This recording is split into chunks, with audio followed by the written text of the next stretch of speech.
friends, good evening, and this is your host Ankit Khanelwal joining you from Delhi, India, and we have Kimberly Calhoun joining us from Raleigh, North Carolina. Good morning, Kim, and it's Spiritual Saturday. Yes, it is. It's one of my favorite days because we get to reset our button. And we've always just, Coach Kumar, Dr. Saggu, just all of these good, healthy, positive influences inspiring us. How are you doing, Ankit? I'm doing fine. I was looking forward for this show since a couple of days now, and now finally we are on Saturday. So I think it's time to have some spiritual things going around and gain some power to make sure that we can continue our journey for next week, and then again we will wait for Saturday. Absolutely. And I got my candle lit for today, praying for world peace and just getting that spiritual. Plus, it smells good. Oh my gosh. Well, let's get our guest on. Let's don't waste any time on this. Let's get our guest on. Oh, good morning, Bill. How are you? Oh, our White House correspondent. Of course, you need some spiritual healing now, right? I'm in a cesspool of people over here with no moral compass. I need to be saved. So, well, welcome. We have a special guest from California, Juan Hawking. Good morning and very good morning. Good morning. Very early morning, that is. How are you doing today? Oh, lovely, lovely. I love your comments about the candle and positivity Saturdays and the cesspool of Washington, no moral compass. It's great to be here together with like-minded people. Right. That's what I like about you. And we have our and we have Ben Coates from Great Britain joining us. And good evening to Ben. Good evening, all. How are we? Good evening. Good evening. How are we? There's all good. Okay, moral compass. Moral compass, right? I always take positivity out of knowing what Bill's going through. So Bill, we're all with you, Bill. Don't worry, we're all with you. We know you're the good one over that side of the pond and in that area. Me, Kimberly, and Ankit sit here admiring you every day. I appreciate that. Trust me, I need the help. Digging through the daily life of pot. I'm good, Bill. I'm really good, thank you. Yeah, really good. We're going through a difficult period in the UK at the moment, with new lockdown laws coming in from Monday called the Rule of Six. You're no longer allowed to. You're no longer allowed to be in groups of six, more than six. Sorry. So Snow White, the Seven Dwarfs are going to struggle. Obviously, so two of them have got to go. But yeah, it's to close the illegal rave system down, I think, and to stop the spread of the virus through that. But unfortunately, they can't just obviously say that. So they're actually anything over six, unless you actually live in a house of more than six. But yeah, you can't meet socially at more than six. You can't go in each other's houses if there's any more than six. It's £1,000 fine, which is about $1,300, I believe. So that's, and also Birmingham, which many of you know is the second city in the UK. You're not allowed to mix in households now in Birmingham and surrounding areas. So quite big changes going on. But of course, what they can't afford to do this time is lock down the economy. So it's catch-22. Okay, well, actually, I have a question for you because we didn't cross paths this week. Tell me about Operation Moonshot. Yeah. Bill, the politicians don't understand it. How are we meant to? We're going to test. I think the last figure was probably about 300 million a day, knowing what. It just goes up and up every day. No, I'm joking, Bill. I'm joking. No, there's some pie in the sky figures keep coming out about testing and, and things like that. And what we've managed to do in the UK is we've managed to cause mass panic. And if you have a little sniffle, you're going to get tested. It's cold season in the UK. A lot of children return to school. A lot of colds are going on again. And we have to keep some kind of realism in, realise that not every sniffle is coronavirus or a symptom of coronavirus. We've caused mass panic. The track and trace system's a mess. Brexit is a mess. Other than that, the country's in great shape. See, because Ben, I want you to know I was kind of baiting him. You know why? Go on. Because the situation that you're in makes Washington look like the Bahamas. Oh, yeah. So I'm blue skies and sunshine. You're under lockdown, mass testing, Brexit. I feel for you, Ben. I really do. Well, yeah, the truth is, Bill, do you know what the best thing to do about it all is? But Ignore it and come on IBM TV and live with positivity. There you go. There you go.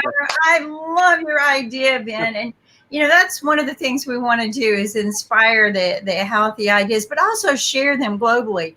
Understand what other countries are doing. Talk to the other doctors, the other researchers, and find out. Because globally, I think we can. This is a global problem. We can solve it, right? It would be interesting to me to understand what vaccine they're using in your country versus what they're using in India versus what we use, and look at the research in it. Why does it have to be 100% different? As we learned in history, several scientists, even during the wars, who were adversaries during the wars, came together to solve some great problems of mankind, diseases that they were dying from. So even though during the war these two men hated each other, they united and solved some of the world's biggest problems. So we're not at war with each other. I don't know why we can't communicate what's going on. The moonshot, that's an interesting name. Why are they calling that? everybody's calling it a moonshot. And you know what cracks me up about that? Just as an aside, it's that once upon a time that meant something. Okay. But now we've been to the moon. Okay. We've been to the moon a couple times, okay. Call it the Mars shot. I mean, we're going to land on the sun, okay, or at least orbit it. We can call them global tanning missions, whatever it is. But Operation Moonshot is kind of like, it's not necessarily inspiring. Ben, does it inspire you? No, it inspires mass panic, Bill. It's inspired mass panic. If you say mass testing, everybody then thinks they've got to get tested. They haven't. And the problem is then is you take the power away from the people. I'm a great believer in looking after yourself, eating healthily, getting the right foods down you, and you'll get yourself. And it's at the end of the day, it's a virus that is affecting the elderly really, really badly. We understand that. But if you look at the facts, the younger generation, it's almost, but I'm not trying to underplay it, but it's almost a normal virus that if you're not healthy, it affects you worse. You get the bigger symptoms, you feel worse. If you're healthy, naturally your body can fight viruses. That's just the generality of it. And what we're saying now is don't worry if you get a sniffle, go and get tested. No, go and look after yourself, put the power back in the people, trust the people to look after themselves. If they don't, they're going to end up in that system, and then they're going to have to realise. But moonshot obviously means that you can just walk down the road with a stick in your mouth and send it off then to a lab. I think it's the wrong message, Bill. It's like anything in politics. It's the wrong message. Yeah. I think we live in, again, I keep saying this, an 18th century government. And we need to move it forward a little bit. I think they're at a loss too. I want to give them a little bit of the benefit of the doubt. I don't think any of them would ever imagined in their lifetime that they would be dealing with a situation like this, which is pretty sad that they did not have the foresight to say what if, kind of like Bill Gates was doing. Everybody accuses Bill Gates of conspiring this, but I think Bill Gates had the foresight to say what if, right? We read about it in the science fiction books, and his mindset was, is this could really happen to us. And I think we need more thinkers like that. And I couldn't agree with you more with we need to take personal responsibility for our own health, because they don't care. In fact, this is something I heard the other day. These deaths that are going to happen is a pill that the government can swallow. That's something that they're okay with it. Okay. So if you're not okay with it, if you don't feel like dying because of this, then listen to the doctors. They all say, like you said, just get your health up, right? And I guess on Medical Friday with the doctors, we talked extensively about boosting your immune. Kim, do you want to tell us about that and how to kind of center and de-stress as well? Well, go ahead.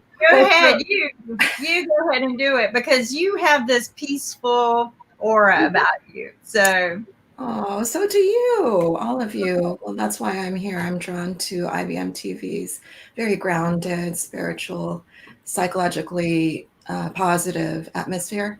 And one of the things that I've been curious about and really respect Ben, because the challenge for me with regards to COVID-19 in our community is that some very healthy individuals with strong immune systems are getting hit with the cascade of COVID-19 problems.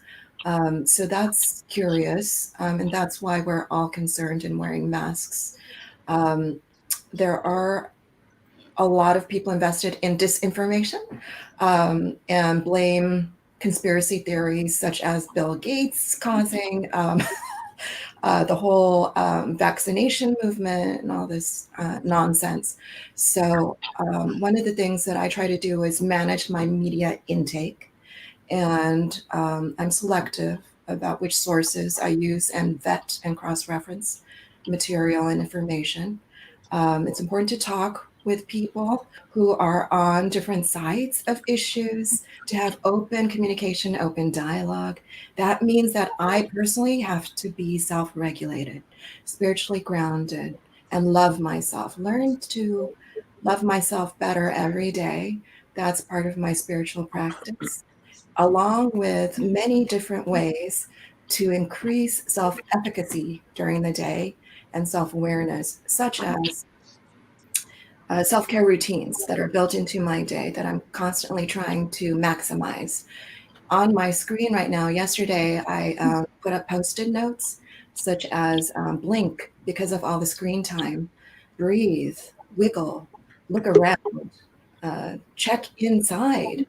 What's going on inside emotionally?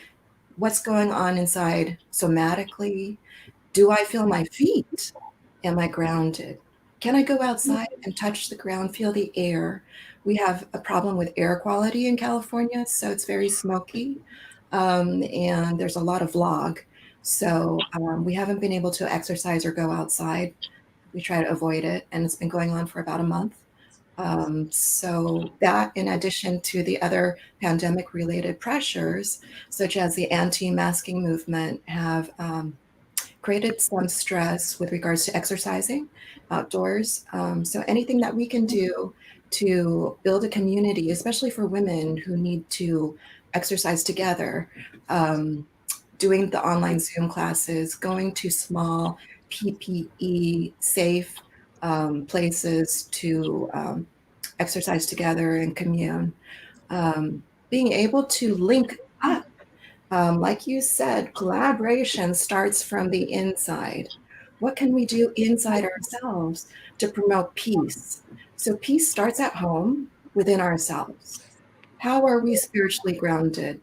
What makes us happy? What brings us joy? Those kinds of things every day, moment to moment, are really important. So I'm curious about what you do and what helps you. And and I agree with you. Oh, look, Rakesh. Hey, namaste. I got my candle today, folks. I'm truly trying to bring in that spiritual feeling, let the light in, as they say, so that I can let this light shine as well later today. But there's just so much going on, like you were saying. I mean, it's not just the crisis of this pandemic, but the fires that you guys are dealing with. Oh my goodness. I stayed up way too late last night because I caught part of the news, and to watch those fires, I melted. Like, I just don't know how people are going to survive this, along with this other medical pandemic we're dealing with. We're walking into the flu season, which should be another concern of the medical industry. Think about it. We generally have a huge death rate of just the standard flu, and now we have COVID. And Ben, I agree with you. We just can't think every sniffle is COVID. I didn't. I mean, I've kind of been fighting something since March and decided this can't be COVID. So, I just didn't go running to the doctor, one, because I was scared there would be sick people there and I didn't want to get sick. So you got to think those things out, right? Weigh the risk versus the benefits. And again, take it personally on you. And Genoa, I could not agree with you more. you got to love yourself first, right? Just like they also take care of yourself first. The airlines teach us this, right? If the oxygen leaves the plane, the mask drop, take care of yourself first so that you can help others. And that we learn this in life-saving skills, right? Make sure that you're taken care of first before you go out and rescue someone in the water, because if you don't, both of you can drown. So let's all focus. I think that's a good thing for Spiritual Saturday when we get our coach on, is to talk about how we can ground ourselves, take care of ourselves, find reasons to smile, because I think that's healing in itself. Oh, Coach is in the house. Hello, everyone. I'm so sorry I'm a little late. No worries. Namaste. We chat amongst ourselves until you come. So it's kind of good to visit with people. How are you doing? I'm all good. I'm good. Thank you so much. How are you all? What's happening in your world? Just, we were just talking about that. The fires, the COVID spreading, the flu season coming, cold season coming. I mean, it's, a lot of worries. And we were talking about just, taking care of ourselves first so that we can take care of others. Ben brought that one on too, and so did Kim. Yeah. And Rakesh, you're a big proponent of, and just to remind you, we were talking about the immune system and how we can boost that as part of the item. I guess I have a general question for the panel, and that is this, is that, it seems to me that some of the stress and frustration comes from the fact that we may end up feeling like there's so little we can control. And do you think it's helpful maybe we just focus on the things that we can, and that maybe that gives us some stability and solace? I'm curious. Wow, that's very profound. Because we always talk about acceptance, but maybe you're right, things that we can't control. Ben, what do you think about that? I totally agree, Bill. I'm a big believer in just control what you can control. If you take ownership, 100% ownership, then if everybody did 100% ownership, we wouldn't have any issues, but that's never going to happen. But you can't control other people. As long as you keep you safe, the best way of knowing if you've got through this successfully is being able to breathe the next day. If you can breathe the next day, you're getting through it successfully. And I wouldn't tell anybody if they were sticking to the guidelines. We're all sticking to guidelines in a different way. As long as they're sticking to the guidelines, then you've got no issues. But of course, as I say, we can only control our own circumstances. So if you don't feel comfortable, put your mask up. So I'm okay outdoor most of the time. But indoor, I really do. I won't go out indoor shopping centres or offices, etc., without a mask. So yeah, indoor, I'm very, very worried about it. But I can't control other people. All I can do is stay away from them. And if they don't like me staying away, that's up to them. But I'm not going to put myself and my family at risk. I agree. I want to mention something. We had a wonderful chat with Dr. Arthur yesterday, who beamed in at the end of his work long work hours. And he's doing something very positive today to build his immune system. And I call it getting vitamin C. He's going deep sea fishing. He's going out into the ocean, salt air, hopefully some sunshine, fresh air though, right? And just rebooting his system, because he said that's very important. But he said something very profound yesterday, because as you know, he truly believes in the science of everything before he mentions it. And there were a lot of things he said he didn't know. And but one of the things he is really confident with is that if you wear your mask, wash your hands, and social distance yourself, we have proven that if you follow these things, the odds are when you go into an environment where there are other people are very low of you catching this, if you follow these disciplines. If you don't, if you're just carelessly going to the bars and carelessly going to these big events and just being careless, the odds of you catching something are high. Why not take those precautions? But he mentioned, he's now sitting on the board, which I thought was interesting, because 2 weeks earlier, he's not a proponent of viruses and vaccines, right? And linking to using them. But now he's sitting on a board that is going to be monitoring the vaccines before they come out. And I'm glad, because he's not a proponent of vaccines if we're just leaping to them. So, but you're absolutely right. We still need to get back to taking care of ourselves. And if you're high risk, please wear a mask, right? I'm Yeah, reminded of. the- Go ahead.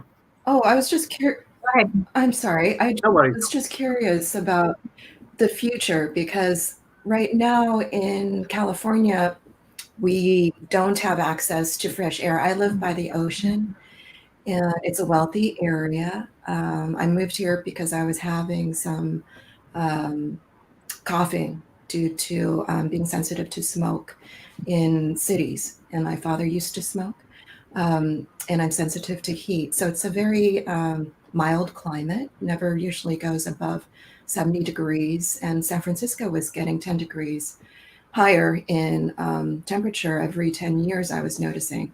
So, with regards to science and climate science, fresh air seems like it's going to be more of a privilege rather than something that is easily accessed by people in certain circumstances or socio demographics. So I'm kind of curious about this access to fresh air in the future and what we can do to mitigate it.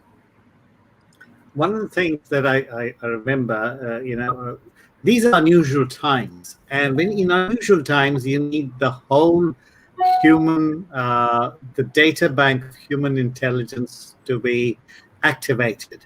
On Netflix, you have this program called Diagnosis, where this doctor puts up one of those unknown cases, those mysterious cases in medicine, and gets people to share their opinions.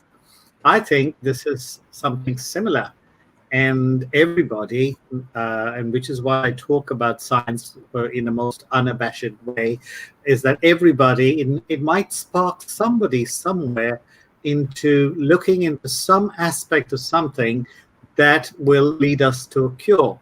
So I think that IBM TV plays a very important part in that, and I think we need to, while we follow whatever is common sense guidelines have been given by scientifically derived common sense guidelines given by the medical community, also need to exercise our own intelligence towards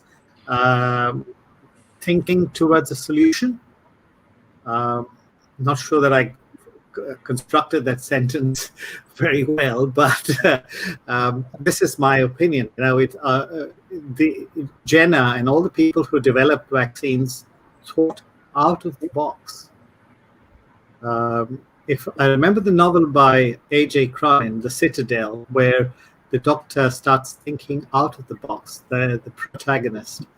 And I think that each one of us have got to take that mildly rebellious attitude towards science, not away from it, so that we can eventually develop a solution to this.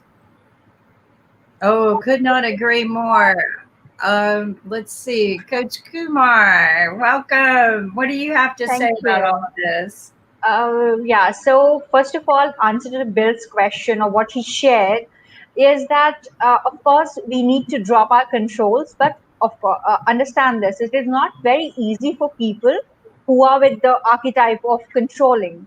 So it is very difficult for people whose archetype is more into controlling, or they say feel safe. So where your safety is concerned, you will not let your guard down.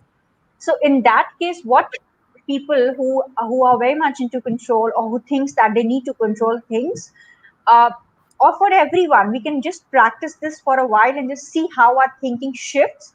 If we do not like someone doing something, we can just think it in a way that everyone is doing their best with the resources they have. So the resources could be materialistic, the resources could be emotional, the resources could be wisdom, or the resource could be a stupidity. So if someone have all these things, so they are doing their best they could with the resources. So when we have this thought process, so for example, if I come and I ask you and I say that 2 plus 2 is equal to 5, so for someone who knows maths well, he will be like, what a fool this person is. Or he might or she might come and tell me that, oh, you are wrong and you should correct this and this and that. But what if in my world 2 plus 2 is equal to 5? I am stupid and that's my resource. So you cannot change my behavior, but you can change your reaction towards me. Okay, So Coach yes, Kumar, I'm really curious because you raised an interesting point, and people often talk about it. But I think it ought to be highlighted, and that's this notion of, on the one hand, they say that we all have an aura. On the other hand, we all have either reverberate positive energy or negative energy, and um, I guess what I hear you saying is that we need to, in addition to just trying to accept what we can't control, but also surround ourselves, as Ben indicated, that with people that are positive, that are value added to our lives. Can you comment on that, Coach? yes. Yeah, of course. So we discussed this. Me, Kim, Rakesh, we were the like we discussed it in our initial shows that there's nothing called negative in my world. There's either high energy vibration or a low energy vibration. That's all. So and we also like even as practitioners or as coaches also our vibrations goes down time to time. Like I am today, my physical vibration is low because entire day I was running around and doing stuff. My mother has to go undergo a surgery, so all those things. So physically I'm not that vibrant, but internally, spiritually, I am like very energetic and I wanted to come here. I was late, but I made sure that I come. So either I'm on a higher energy vibration or a low energy vibration. So as Ben pointed out, and as we all discussed this, that we should be surround ourselves, and not only in terms of people, in terms of everything. So if I ask you, like in our world, if we start eating pizzas and burger every day, that's not good for our health. So what should we surround us with? Fruits, fresh vegetables, juices, and all these smoothies. What are nutrients and what we are supposed to eat? So same goes with people. So every morning I come to you and say, "Hey Bill, good morning. What is the plan for the day?" Or if I come and say, "Hey Bill, what's the plan for the day?" Which one will you like, or which one will you prefer? Yeah, the second one. Of course. So that's how we all radiated, and we all like when we are into the vibration, we attract the same vibration from other people. Sometimes what happens that someone, if we are in low vibration, someone comes and pulls us up. So that also happens. So it's a very good point that we have to surround ourselves with high vibration people, people who are like minded, who respect our space, and who deserve the respect. Okay, so Oh, go you're ahead. talking about vibrations. I am curious. Is it frequency or amplitude? No idea. That's completely physical. No idea. So frequency is the number of times you vibrate in a minute, and amplitude is how much do you shake in a minute. So Yeah. that's So maybe so there are some of the instruments which actually measures your vibration. So you might be knowing about those. So a couple of people, there are some aura cameras also. So when they click your picture in a white background, and then they can see 7 different layers of your body's energy. So they call it a aura camera. Oh, So there are other instruments also which can gauge your vibrations also, that what vibration you are at. This one very beautiful instrument, now I remember when Rakesh pointed out, it just came to my mind. I forgot the name of the instrument, but what it does. So you have to put it as an oximeter on your finger, and you have to Yeah. think of a bad memory. Of a bad memory. The meter goes red, and you do not have to do anything. You just have to replace that bad memory with a good memory, and the meter goes green. You're not saying anything, you're not running, your blood pressure is not rising, just the energy, that meter that catches the energy and it changes. So I will find out the name and I will share in the next session. and I experienced it. And it was so frequent, like bad memory, red, good memory, green. So I switched it, like just to check if the machine is playing game with me or it is actually real. It worked, and that was a very good one. So I would find out the name and Yeah, share with you all. So, I agree with you, Kim, about auras being discounted because Kirlian photography, which which became famous with Lobsang Rampa's book, has been sort of discredited these days. But in terms of an aura of personality, you certainly feel that. Some people, they come into the room, and the way they talk to you, if you're feeling low that day, they cheer you up. And we've all come across them in our lives. So in terms of a sheer personality, most of the people here on this program make me feel good. I feel if I'm feeling low that day, but I love to come on this program because I feel good after talking to all of you. So that aura I would not discount.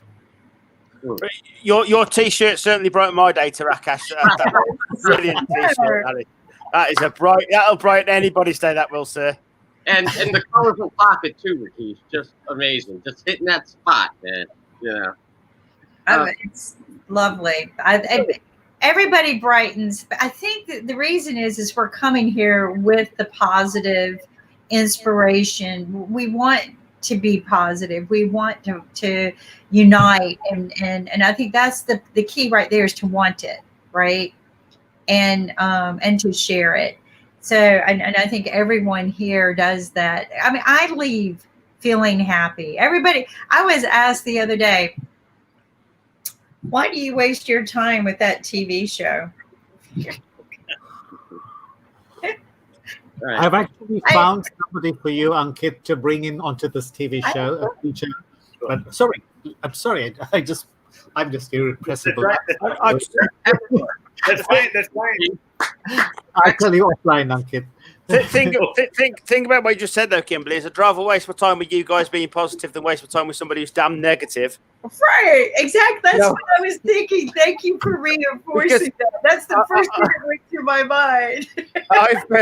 I've just been recently working on a agricultural report about people shopping in farm shops and supermarkets. And this comes back to us really looking after ourselves. People can't wait to get back into a supermarket already. Unbelievable. Some of the things in here, they're saying, oh, it's price, it's this, it's that, it's fat. And they're so lazy in general that they just can't wait to get back into a supermarket with hundreds of people buying packaged stuff. I mean, here, why'd you buy in a super? What? The first thing they say is a farm shop is dear. Yes, of course it is, because it's proper food. Yeah, it's not been through processes. Why do you want to get back into a supermarket? It's convenient and there's availability and choice. Well, if it's that convenient, try online shopping if you don't want to be that lazy. Honestly, it's so frustrating. I know there's a place for supermarkets, don't get me wrong, and I appreciate that. But if you do get the chance to buy healthier, because they're only going to the supermarkets to buy the minimal cost things that's got salts in and sugars in, it goes back to part of the problem. Look after yourself, and then other things will start to look after you. Yes. Okay. That reminds me of farms in New Zealand which have these little stalls. As you drive past the farm, there's these little stalls with their produce out there, and you just go there, you can pick up what you want and they put the price there. So you just put the money into a little box there. The farmer's not standing there. And it is, that just makes me feel so good. When you talked about, buying direct off the farm, that's the first thing that struck my mind. And if I knew where these farms are located, I wouldn't mind driving around because it'd be good fun to do that. Well, you've moved to New Zealand just to buy from the farm shops, haven't you, Rakesh?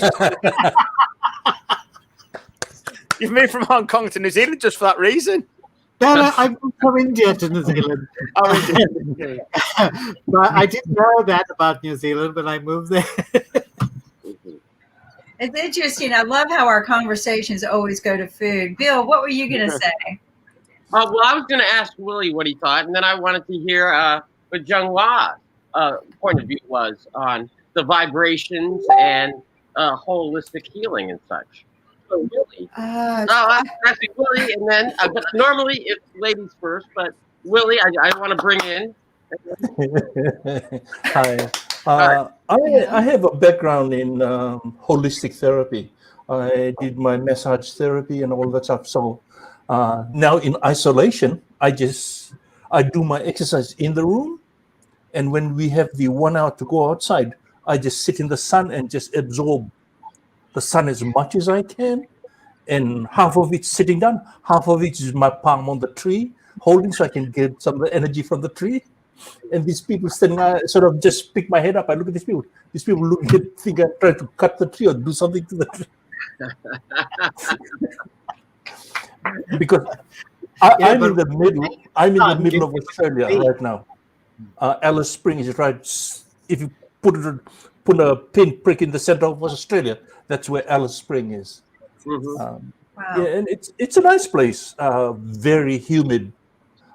It's semi-desert-ish because there's nothing else. No trees grow, just rocks and yeah. I thought Neville Shute wrote a book about Alice Springs, didn't he? Yes, Yeah. yes. Thinking back, Neville Shute, yes. A town like Alice. Yes, A yes. town like Yeah. Alice. I'm not sure real about that. I don't know. Sorry, Maybe, I want to know, you guys are on a sunshine curfew? Like so many people can go out at a time and get sunshine? Is that how they're doing it? No, because I came from stage 4 Oh, okay. for lockdown. They just put the whole thing on me. Just said, okay, nothing for you. Just go to your room, stay in the corner, sit. Okay. That is interesting. I mean, you guys have had some tough rules in Australia, and I'm glad to hear that, Especially in Melbourne, we had it the worst. Yeah. Wow. So back to the vibration. I did massage therapy, and one of the things I liked was the anagrams. That's from NLP, and you have like your numbers and your archetypes. Anagrams has a number set. So what I'm trying to do is embed that into business partnerships, because that way you have a clear path. If you are a fire sign and you partner up with a fire sign, that's just 2 fires. You're going to have a lot of conflict, if you're a fire sign, or you end up with an air sign kind of thing. It just doesn't work. So what I'm trying to do is go through my archetype and look at who am I the best match with. And when I look for co-founders or other people in the space, I specifically say, this is who I'm looking for. So that, it kind of eases the, it's like speed dating. Okay, this is what I do. This is what I do. This is what I do. Sorry, bad example. Speed dating. Okay. Junghwa, I think you were going to talk about integrative wellness. Oh, well, I was chatting a little bit about this because it's an interest of mine. And one of the support groups that I'm starting is based on integrative wellness. Holistic wellness is important to me because I like to get a lot of data. And data-driven, evidence-based wellness is important in terms of connecting people. We need to have a collaboration between holistic practitioners and Western science. The reason why is because there's so many people, right, who have unique idiosyncratic issues that Western science is not being able to address. So people are turning to integrative medicine and wellness to see if they can, or we can find some support for all our issues. One of the things that I'm very curious about learning more about is because I've been hearing vibrations being used in modalities again, and they kind of came back into vogue lately. I personally find it interesting to work with people who are devoted to vibrational modalities. And one of the mentors that I've been study under, he's a new mentor, is a Vedic astrologer. So Prasannan Jyotish in Vancouver Island, Canada, used to study with Amaji in India for 13 years. And he came from a financial background. He's a Westerner who has his own practice that some of these other holistic practitioners referred me to him for. And there's a somatic experiencing movement that's been going on for quite a while, partly started and founded by Peter Levine. And they have been supporting victims of trauma, particularly with PTSD, and in the military, the Vietnam War. Trauma is just part of our lives, right? The issue is re-traumatization, because just being born is a trauma in itself.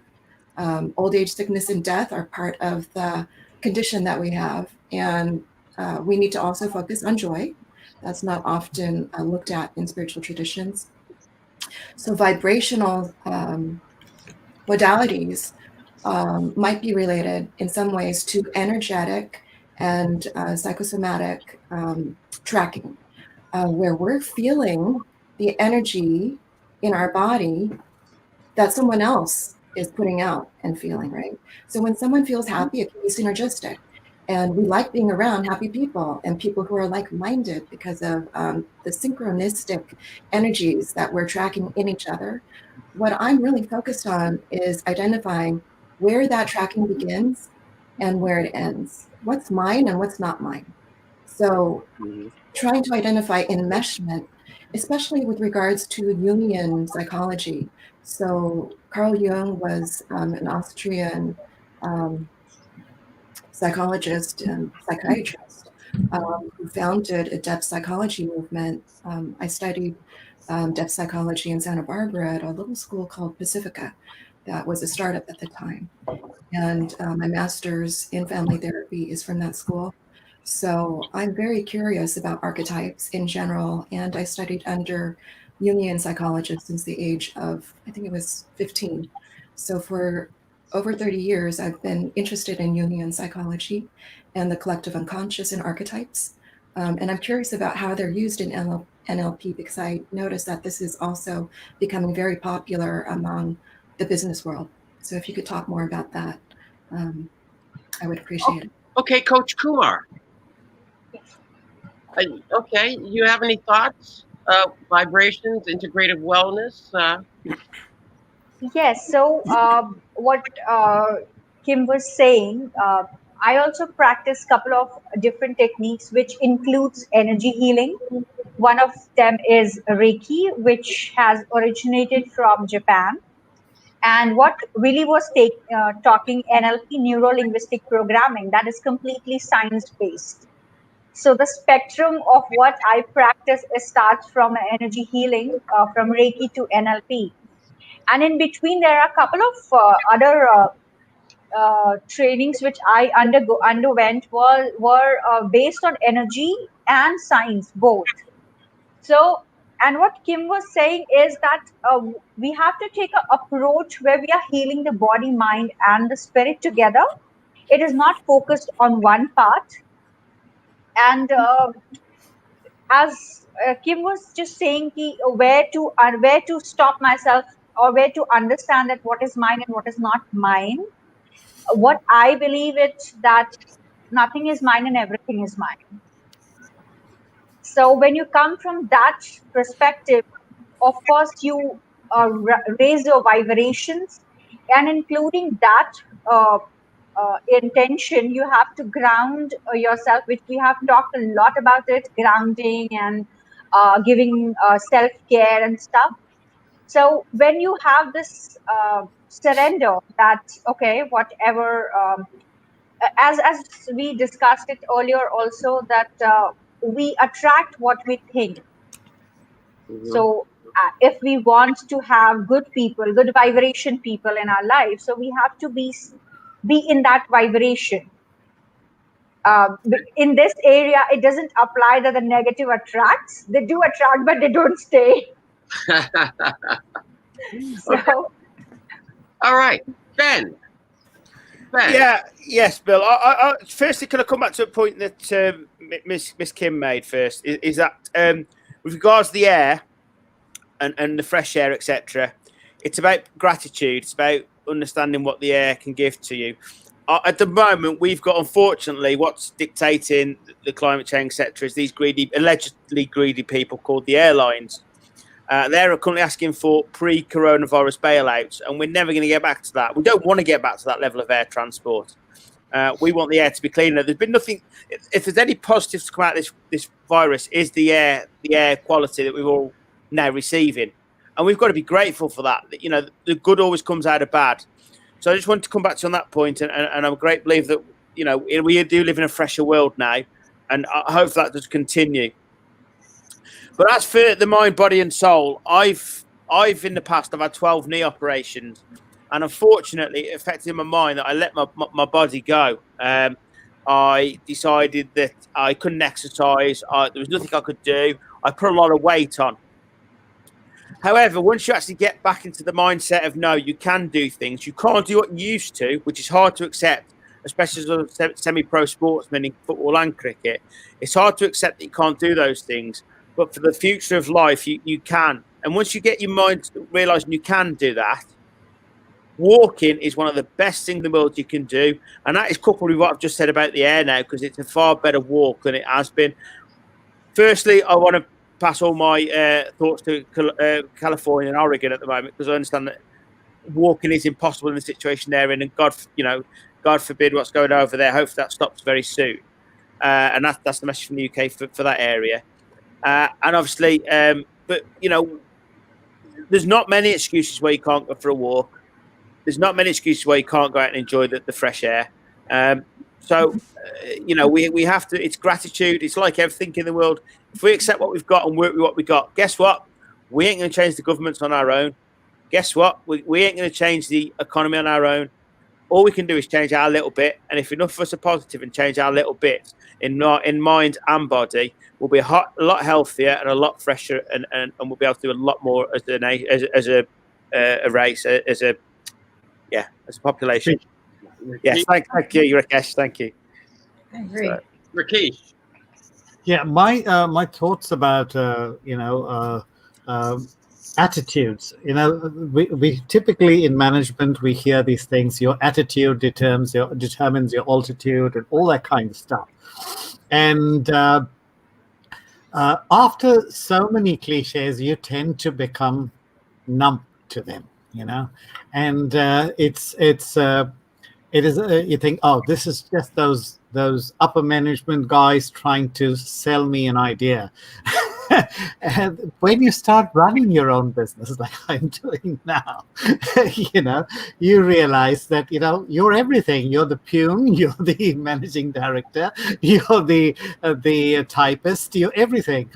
And that is when you realize that eventually, if you want to make your way in the world, you've got to be attractive in terms of your ideas. And nobody wants an idea that depresses them. Everybody, hope springs eternal in the human breast. Somebody said, some wise man said that, and everybody is attracted by hope, by positivity. And that is what, whether you're a teacher, whether you're a doctor, whether you're a lawyer, if you don't promise hope to your customer, you're out of business. So that's my entrepreneur's angle to it.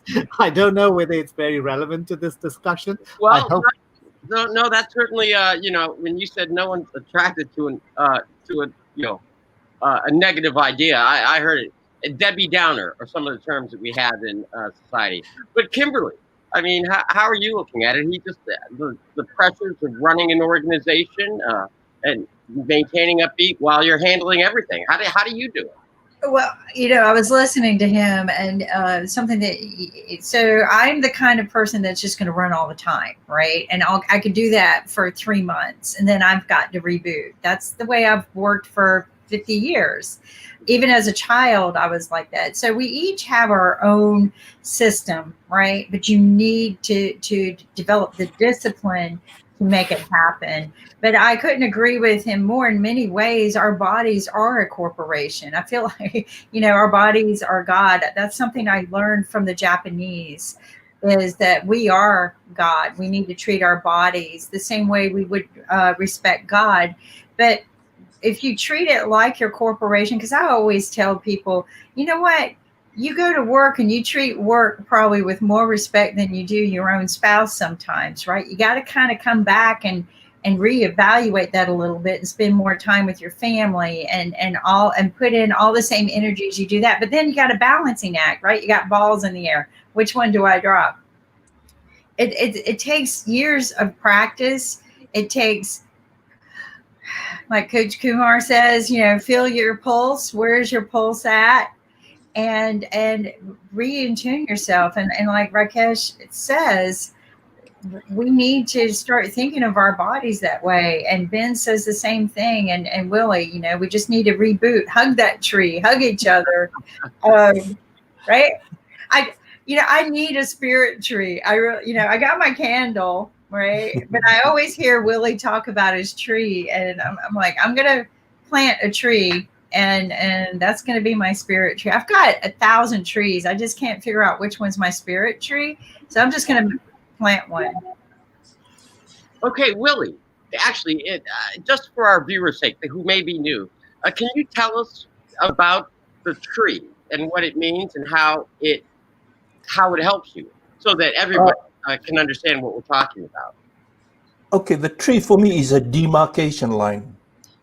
So demarcation line. So my business is on this side, my home is on this side.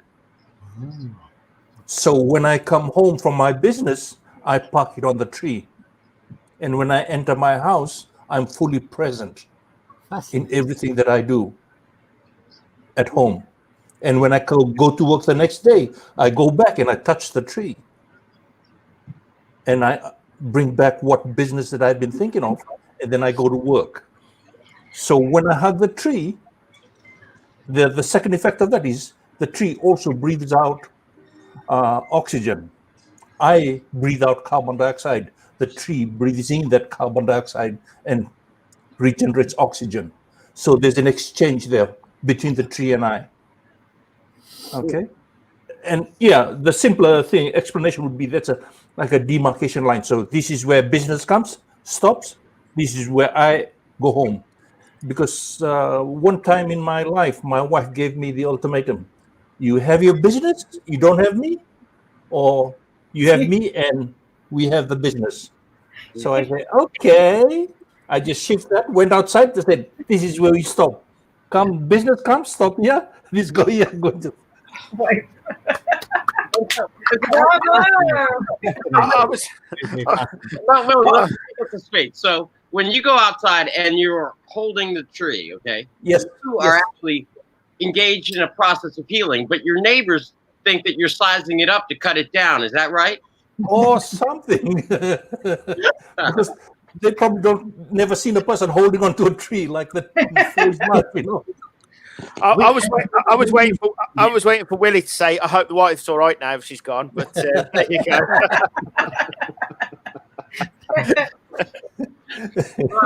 So now all good. I guess just a quick question for the panel, and hearing how Willie has defined his process of separating so that he can be present, and being present is also a holistic way. Besides the tree, what else do we do?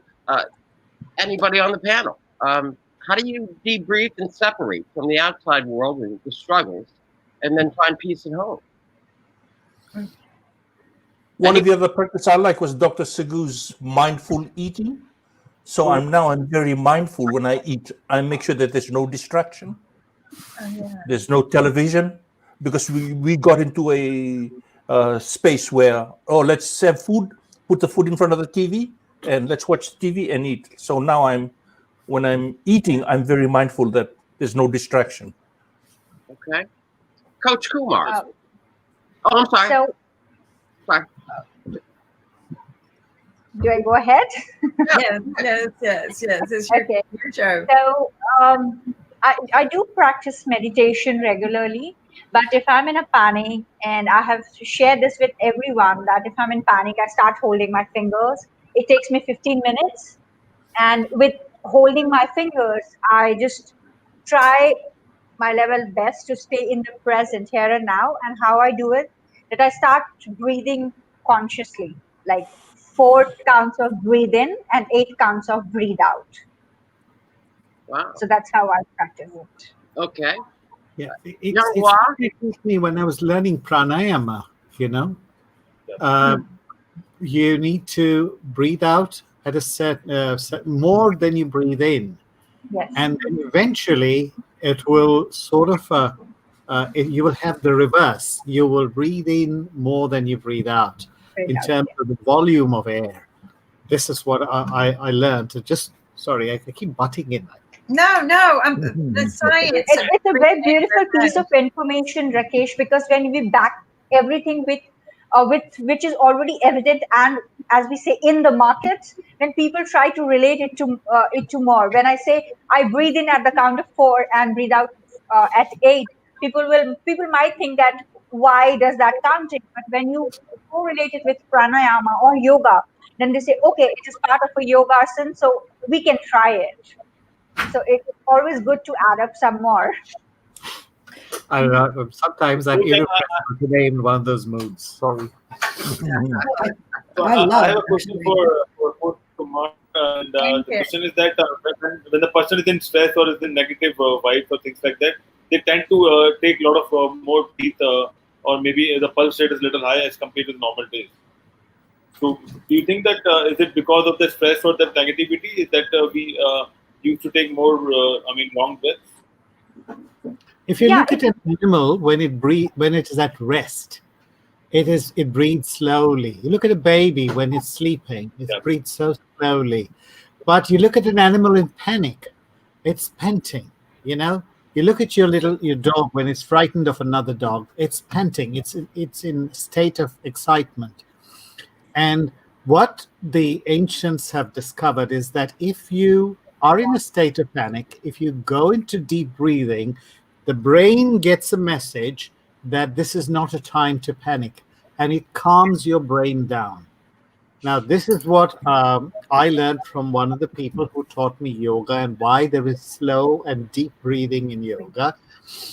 It does help when you do have panic attacks. When I forgot about my yoga and I did get panic attacks, then I remembered this statement, and I thought I'd share the link that I'm aware of.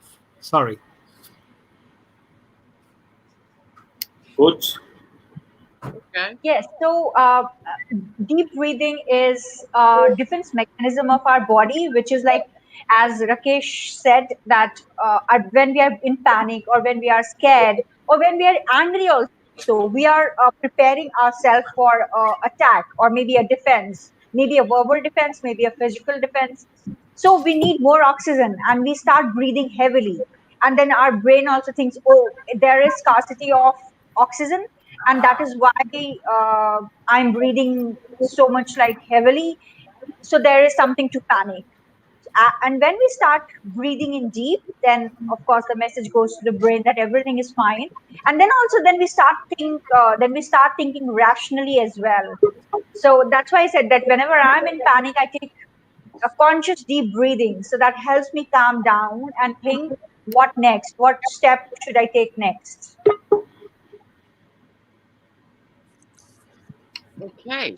Uh, Kimberly, do we have introductions? Because we have. Oh, yes, we do. Thank you very much, Bill. Hello, I'm Kimberly Calhoun, Senior Executive Producer of IBM TV. Welcome, and you are watching Spiritual Saturdays with Coach Kumar, who is bringing us a lot of insightful ways to re-inspire the spiritual feelings that we need during the time of crisis that we're living in. Coach Kumar is to my left, I guess is what you would call it, all the way from India. Then we have our White House correspondent who needs that moral compass readjusted every once in a while after having to listen to everything in Washington, D.C., Bill Trezevant. And then we welcome Willie all the way from Australia, sharing us some healthy ideas that he does and how he separates work from his personal life on a day-to-day basis. And then all the way from the great UK, we have great men. Yay!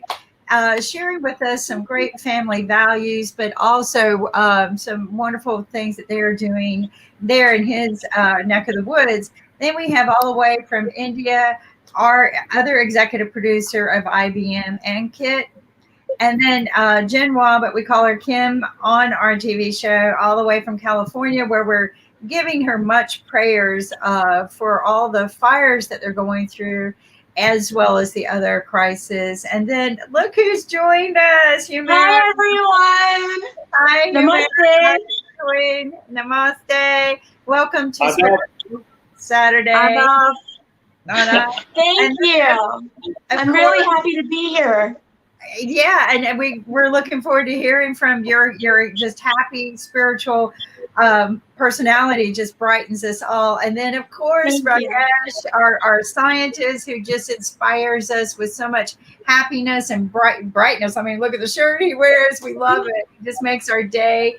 I've missed him so much because he's had to be a part of moving from Hong Kong to New Zealand, and we're going to look forward to hearing about that transition.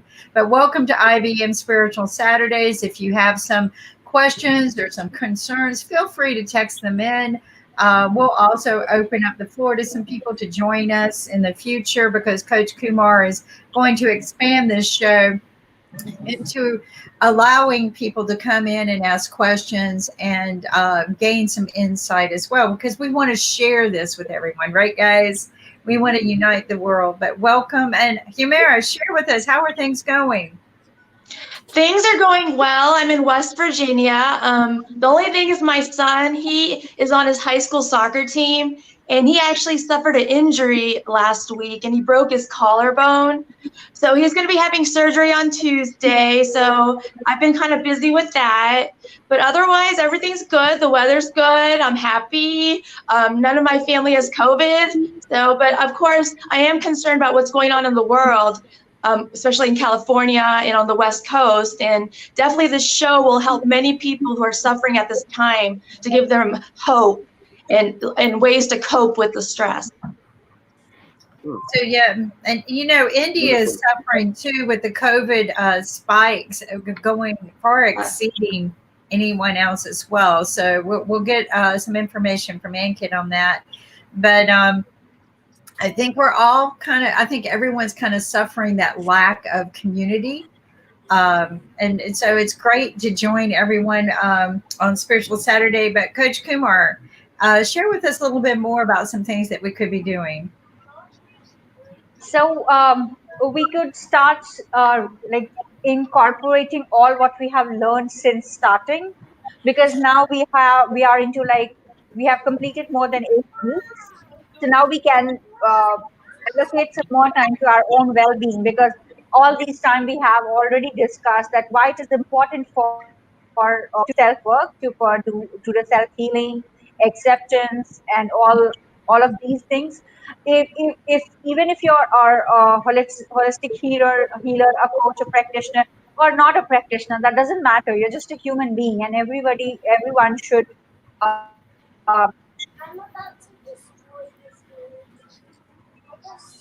practice things for their own.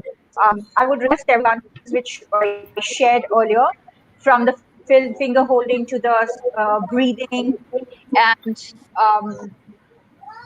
the 9 gamut point holding. So all these, we can just incorporate all that into one, and then we can start practicing it for ourselves. And I think that that's some good thoughts. I hate it when you have to leave, but I'm glad we can join each other. And sometimes Coach Kumar joins us on Medical Fridays as well, which is always a nice surprise. But thank you for that. Can you leave us with a prayer? Of course, yeah. Today I learned a very good thing. Today, as I said, my mom underwent surgery, and we were at the hospital, obviously scared, because today there were 97,000+ cases in India and over 77,000 deaths altogether. I guess the toll has reached that number. So when we were there, and that, so as we all say that when you treat everyone as you are, then you are saving yourself and saving others. So we can just put a prayer that we find forgiveness for ourselves and we forgive others. We find, and just prayer, just putting a prayer that everyone finds the forgiveness for themselves and they are able to accept all parts of them, no matter what, good, bad, or ugly. Because all the behaviors we show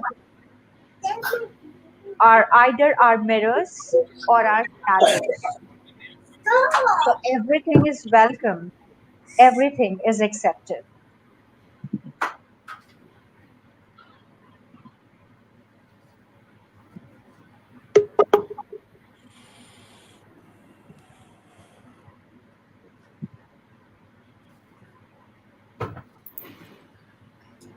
Wow, thank you. I feel better with the prayer, and we have Sharif. Um, I know you've got a lot going on today, Coach Kumar. So many prayers should circle around to you, and we will send them to you. Thank you. I got my candle lit today. So Thank you so much. thank you. Thank you. Thank you, Coach, and we'll see you next Friday. Sure, sure. Thank you. Bye, everyone. Take care. Bye. You too. Thank you. Namaste. Namaste.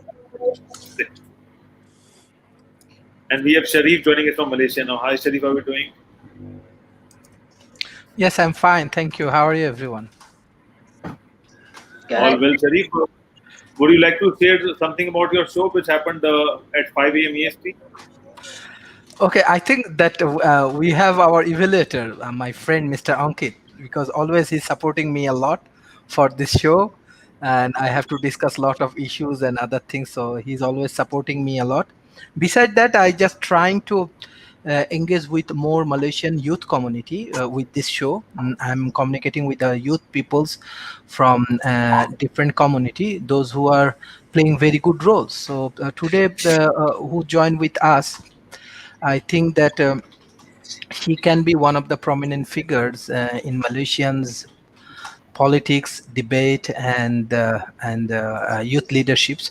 So hopefully, step by step, we will move with the more interesting peoples in Malaysia, and we can understand the Malaysian economy and cultures, and what are the present conditions, and every up to date. I try to like share with these sessions, and especially I would like to give thanks to IBM Television that I saw that they are arranging many interesting sessions from around the world. So they are growing very fast. I'm happy that I'm part of IBM TV.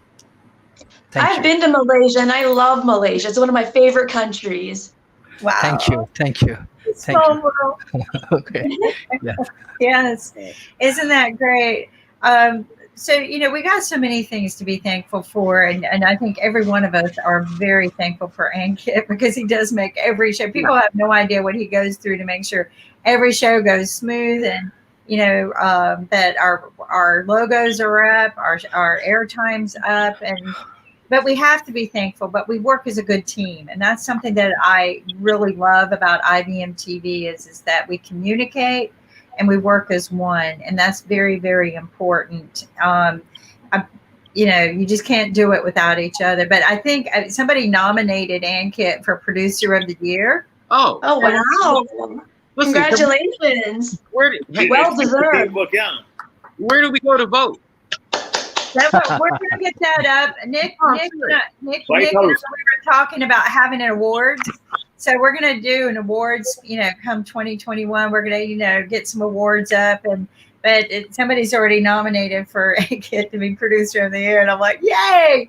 That's what you want. And like somebody had mentioned today, there's so much going on today. When you start hearing people just talking you down, and like Coach Kumar said, when somebody comes in and says, good morning, how are you? Or hi, good morning, what's going on today?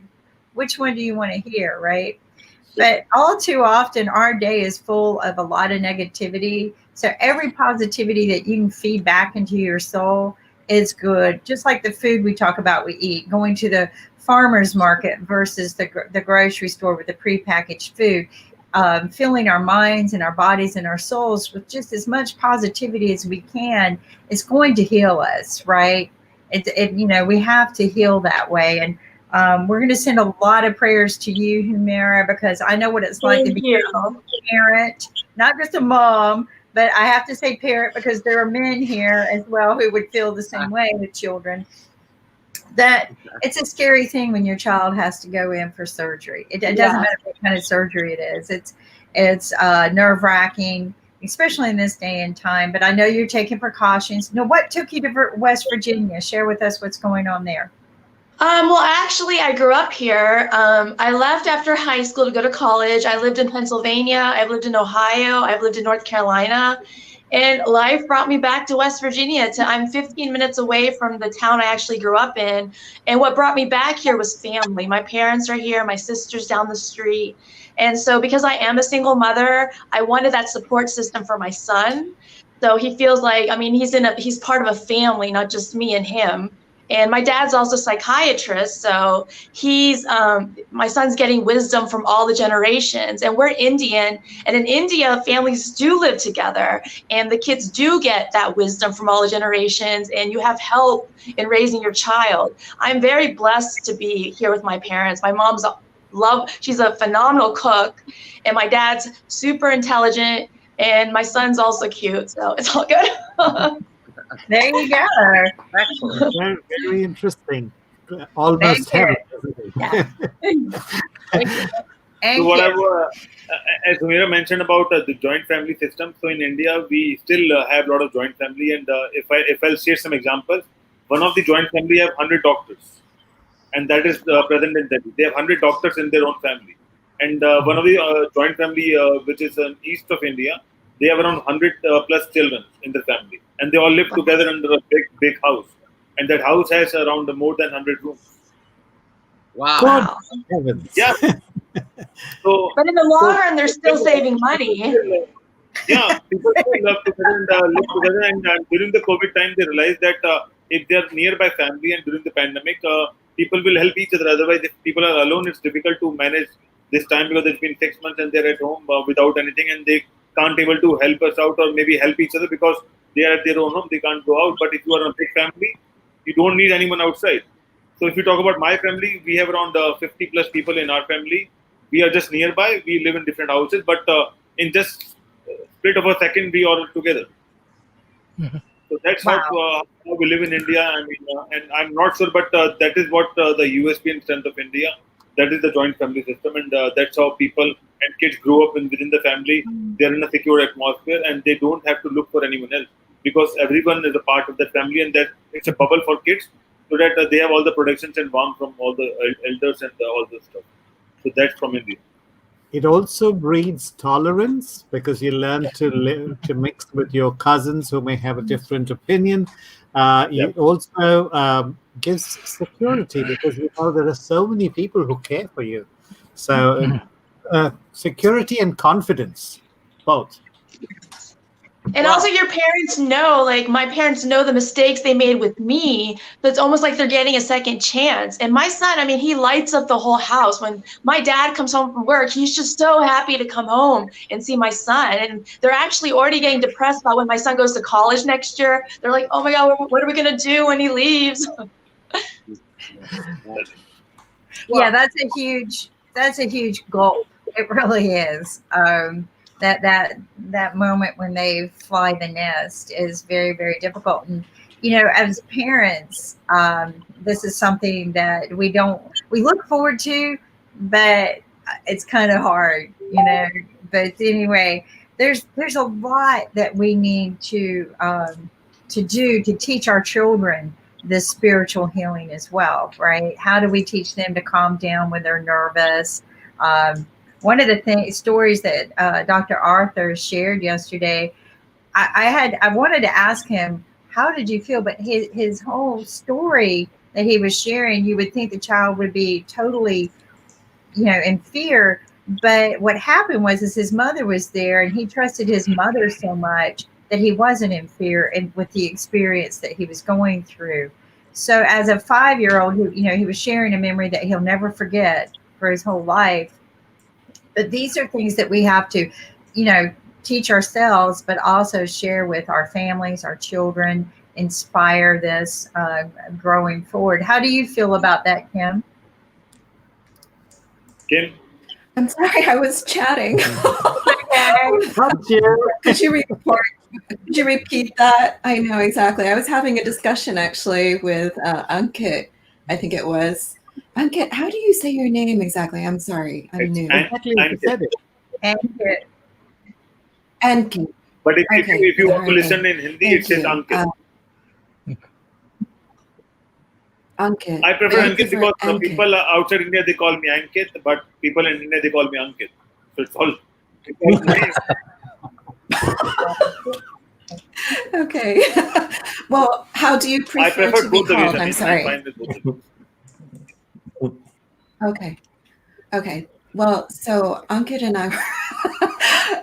I were having a little bit of a discussion because I'm very curious about joint families. I'm sorry, Kim. What So did you ask? you What was have the children question? as well, and just working and dealing, like Yeah. Humira is going through a big emotional moment this week. And we all kind of go through that, but sharing that inspiration, because this is some of the things that you do. It's very important as a parent, right? Absolutely. So thank you for bringing that up, and thank you for You're joining us, welcome, and Humira. thank you I'm for really joining pleased us. to meet you. Thank you. So I'm a single mom as well. I wrote that in the chat, and I was so pleased to hear about your story, and I look forward to learning more.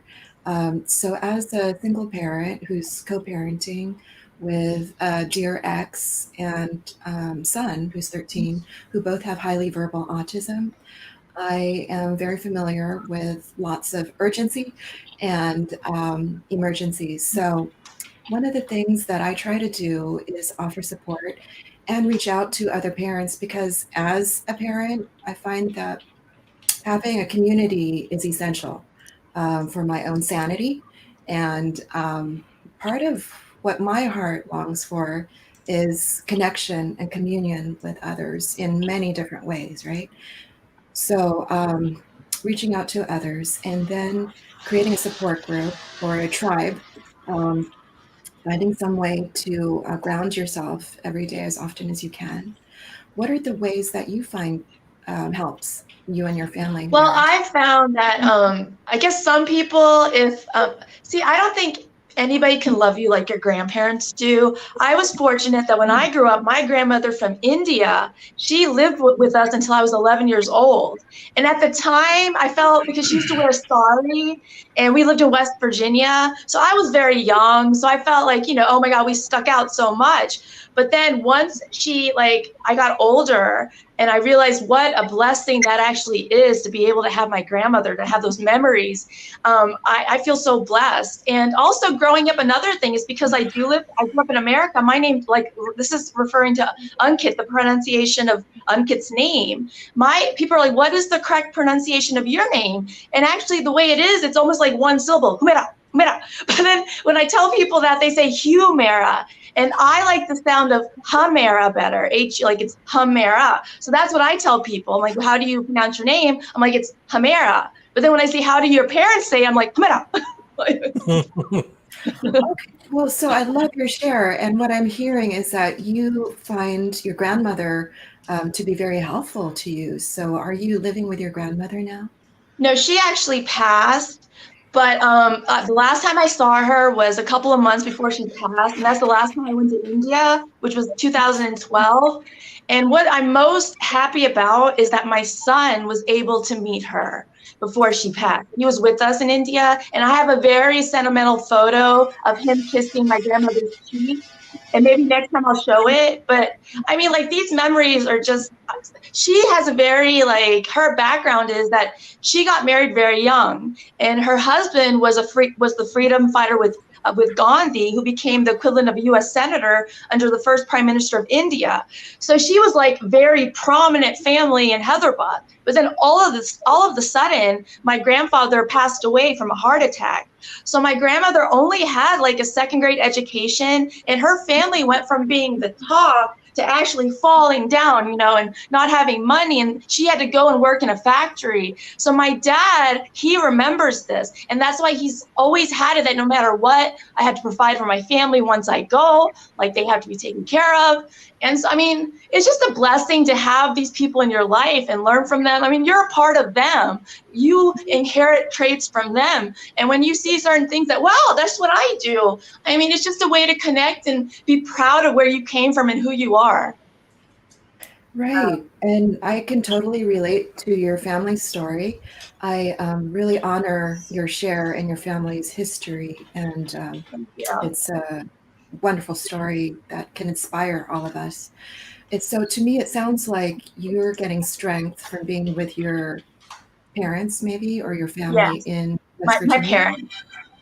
So you can get some support for you and your son, right? Yes, but one of the things is when I was growing up, I just saw my parents as parents. Now that I've had the chance to live with them as an adult, I'm actually seeing them as human beings. Like I'm actually seeing traits of their personality that I did not notice while I was growing up. So it's like we're friends now. We really are. And especially with this pandemic, we've been forced to hang out with each other even more. And I've actually honestly enjoyed that. Yeah, it's really great to have a different kind of relationship with our parents as adults. Yes. Well, it's amazing how you start appreciating all the things that they went through while you were a child, while you're raising your child. You're very fortunate to have your parents with you to help. And you said something that's very unique. Being a grandparent is great, right? Because the big thing is that you have the ability now to spoil them a little bit more. You're not having to be as strict. And you can walk away at the end of the day. Okay, that was fun. I actually had fun with the kids. I didn't have to just be the parent. And that's a good thing. That's a badge earned, is what I always told my parents. I wish mine were still around. But I used to tell them that is a badge earned after raising many children, to be able to spoil the children and play and have fun with them and not have to have that last responsibility. So, and that's something to add to a spiritual Saturday of many things to be thankful for. These guys are awful quiet right now, so let's kind of have Bill. You're a little. All the girls are speaking. What are your thoughts on this? Because I've talked with you. I think you've had a great relationship with your family. Yes, actually, I had a really strong relationship with my mother. Growing up, I mean, she was my rock. And then when she suffered a congestive heart condition. And so I left everything and I took care of her for about 4 years. And then she passed. But during that time, what I found was that we became best friends. So that there was a difference rather than just mother, son, and that kind of relationship. It became best friends. So it became a lot more nuanced, and it was complicated, but not complicated in a bad way. And getting to know her as a person, and she got to know me outside of the traditional, this is my son role, she was hilarious. And then she started telling me stories about what she had done when she was younger. I said, you never told me those stories. She said, because I didn't want you to get any ideas. She said, you were handful enough on your own.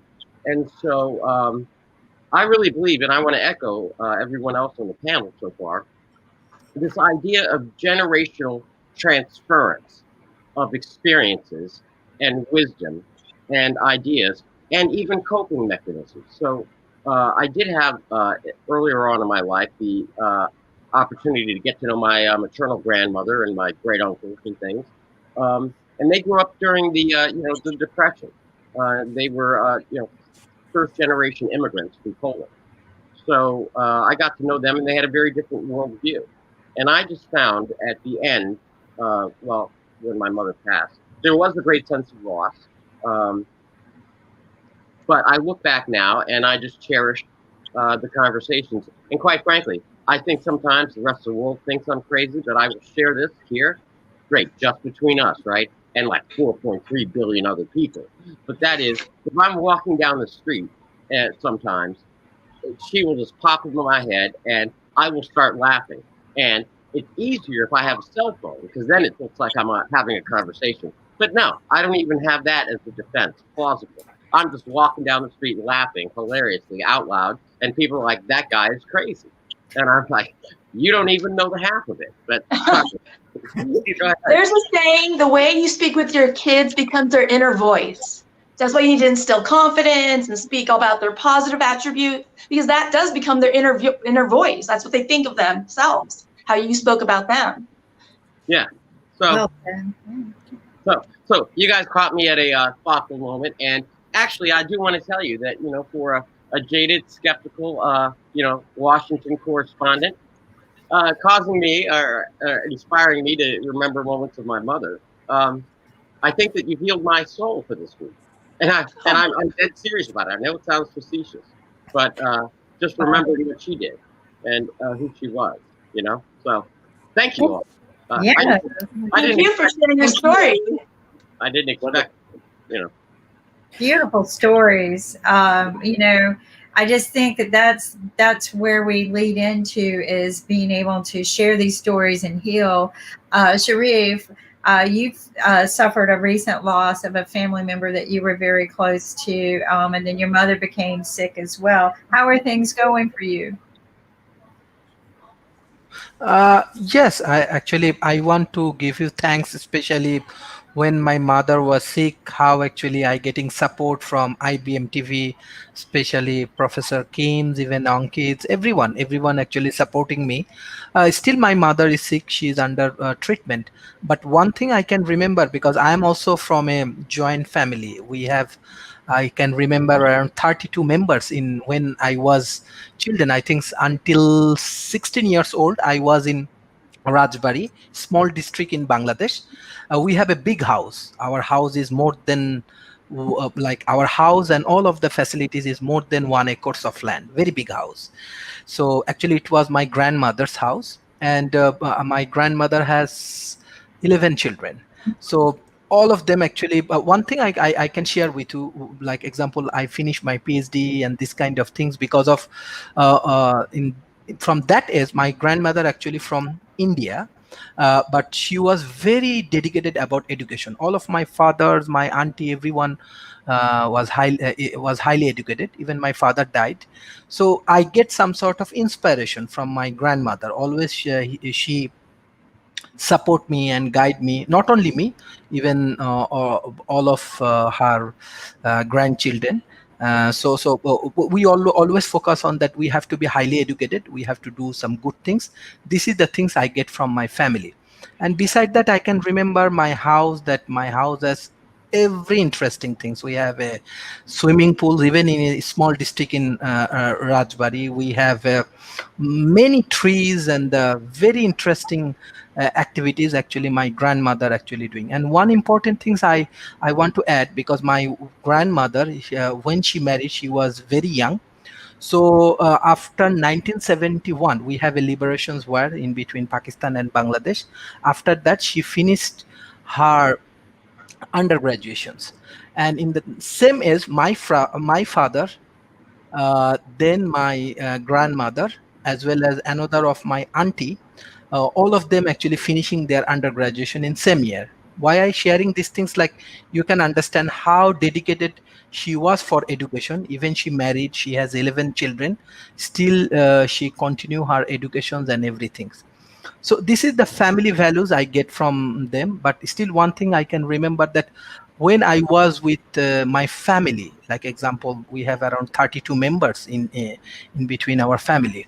So we grow together, how we enjoy our life, how we enjoy our food and everything. Even now I live in another countries, and I want to say it's a very good condominiums and luxurious place, but still I do not feel that much of good what I feel like, let's say, when I was 14, 15 years old and I have a joint family. So that is the things I always try to share, is that a family bonding is very important. If you have a proper family, if you have a proper relationship in between your family, I learn a lot from my family. I learn a lot from my grandfather, my grandmothers. They are very big blessings for me. So I always encourage my wife. I am also a very family oriented person. I am like very much focused with my family and my professional life. That's it. So this is the beautiful things. This is really, really beautiful things, and I enjoy my family life. Even I request everyone pray for my mother, because after my father died, my mother became very sick. So like example, we are very much family oriented person. So mother is completely different thing for us in terms of our feelings and everything. She's very young. I think she and Professor Kimberly same age. So I request everyone pray for my mom. Hopefully she gets some good life and healthy life. So that is the point. But I enjoy, from the different culture, when I hear about joint venture history and valuable things, I feel very good. I feel very good. Yeah. Thank you, IBM TV, for discussing this kind of interesting things.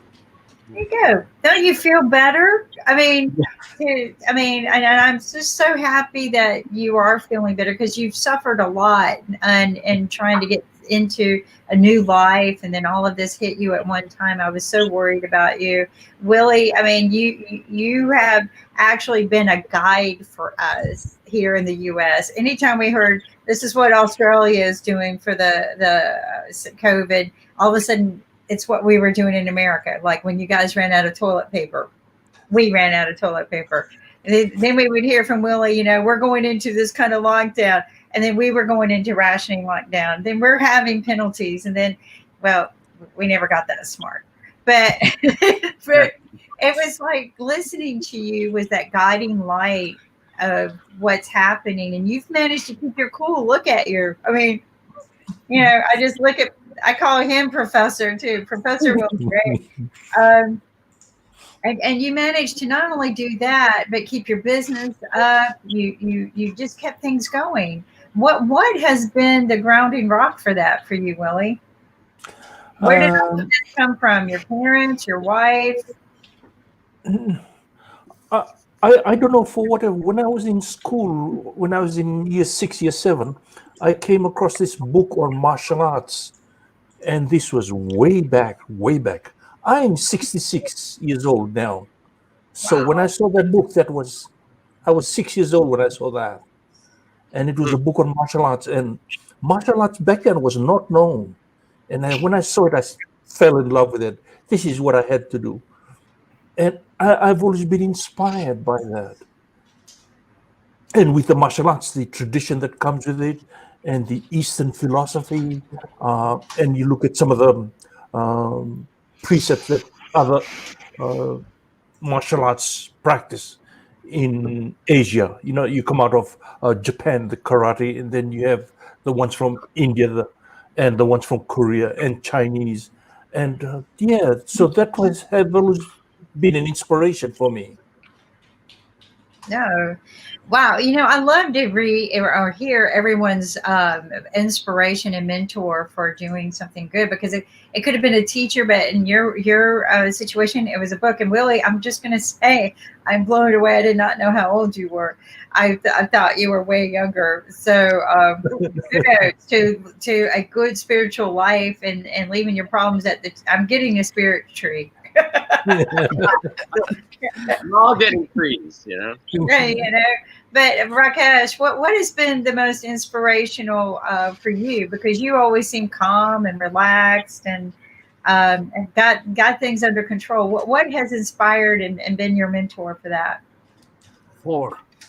First teacher, my mother, extremely intelligent, thankfully still with us.